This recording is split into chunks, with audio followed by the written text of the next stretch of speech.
చాతపడి అనేది కూడా 3 రకాలు ఉంటాయండి. అంటే చాతపడి అనేది ఒకటే రకం, కానీ చేసేవి అనేది 3 రకాలు చేయొచ్చు.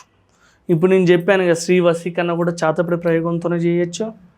తర్వాత ఒక మనిషిని అనేది కూడా పనికి రాకుండా చెయ్యాలి అనేది కూడా ఒక చాతపడితోనే చేయొచ్చు.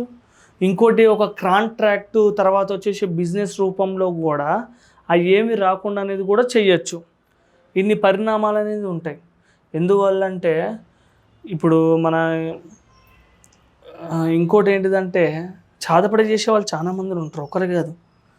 మన వీళ్ళు శుద్ర పూజలు చేసేవాళ్ళు, అమ్మవారిని నమ్ముకున్న వాళ్ళే కాదు, చాలా వరకు ఇప్పుడు చాలా సైడ్ నుంచి వస్తుంది.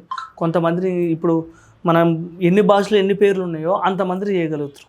అంత బ్లాక్ మ్యాజిక్ అంటారు. ఇప్పుడు మనకి విదేశాలలో కూడా ఉంటుంది, చాలా మందికి మామూలు డ్రెస్ వేసుకుంటారు, వాళ్ళు కూడా చేస్తారు. ఇప్పుడు దానికంటూ ఒక డ్రెస్ అనేది ఉండదు. ఇది ఎంతమందికనే కాదు, చాతపడి అనేది కూడా మంచి చేయడం కోసం కాదు, అది చేయడం కోసమే. మంచి చేయడానికి తక్కువ, చెడు చేయడానికి ఎక్కువ. అట్లాగా చాతపడి చేసేది కూడా, ఇప్పుడు చాతపడి ప్రయోగం ఉంటేనే వశీకరణ చేయగలుగుతాం మనం, అదొకటి.